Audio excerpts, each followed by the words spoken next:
Okay, there was 10 of us, and once we arrived in Israel, our tour guide met us with the bus and took us over to Bethlehem. He couldn't cross into Bethlehem, so the lady from the House of Hope met us there and took us in vans to the House of Hope in Bethlehem.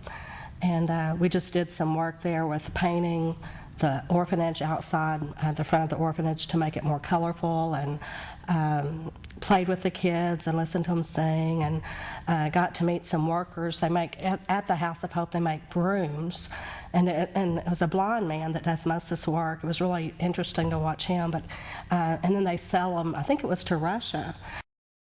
Well, I guess the funny part for some people was me getting bit by the camel.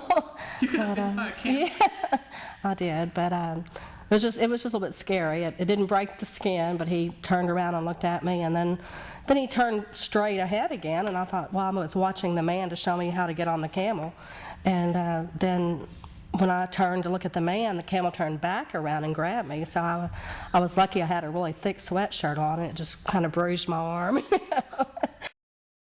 What really surprised me a lot was to go over there and, I mean, for me, seeing the Bible come to life, Old and New Testament, where most of the Jews only believe the Old Testament, and there's so many prophecies that Jesus fulfilled, but to go over there, excuse me, and see just a deadness in the people's eyes and a darkness. There was such just like a heavy spirit to me and the people, and you know, it just wasn't they weren't joyful, and they just seemed sad and in the dark, which they are, you know, but that really surprised me. In the Garden of Gethsemane, when the Bible tells us that when Jesus was praying, that, you know, he was so overwhelming grief that he felt that he actually, the blood would come through the pores of his skin, you know, it just seeped through the pores of his skin.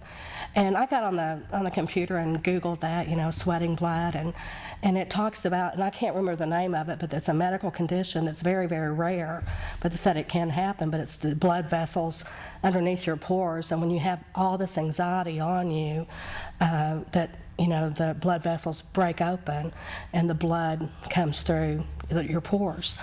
And I thought about how, you know, Christ took all our sins on the cross, and he felt the weight of that sin even during the arrest and during the Garden of Gethsemane. And then after he was arrested, you know, they put him in a dungeon, and we walked in this dungeon thing that they would have put him in, or one lock he would have been in. And there was the only light that was in that dungeon was a hole at the top of the cave.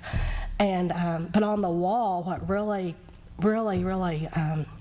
affected me emotionally was that there was a nail, and, you know, they would wrap the prisoners' hands, and then they would hang them on the wall to keep them from escaping.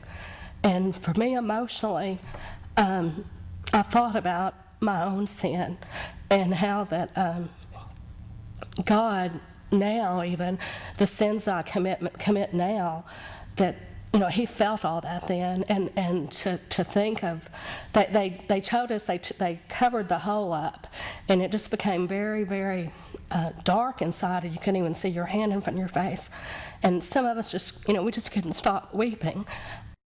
For me now, I just realizing what he did do, I don't think we really can ever grasp just everything he went through for us. You know, we think about the death, and sometimes as a Christian, it's almost like a fairy tale you read. You've just read it for so long, you know, the word. But when you go over there and you see where all this took place, you know, it's just, you read the Bible now and you can actually come up with a vision of what they're talking about, you know. And it was just the most wonderful experience. But it really humbled me being in there, and I just couldn't stop crying and feeling just the guilt of my own sin, you know, that he bore.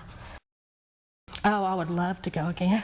I told my husband, I said, if we don't both get to go, I want you to go, because it really, I mean, it's just so awesome, you know, I've read about these places my whole life, but then to be there and to see, and, you know, when I was over there, I would even be thinking, man, I wonder if this is where Jesus stepped, you know, and so it was very, I mean, I would love to go again, and I want to go again.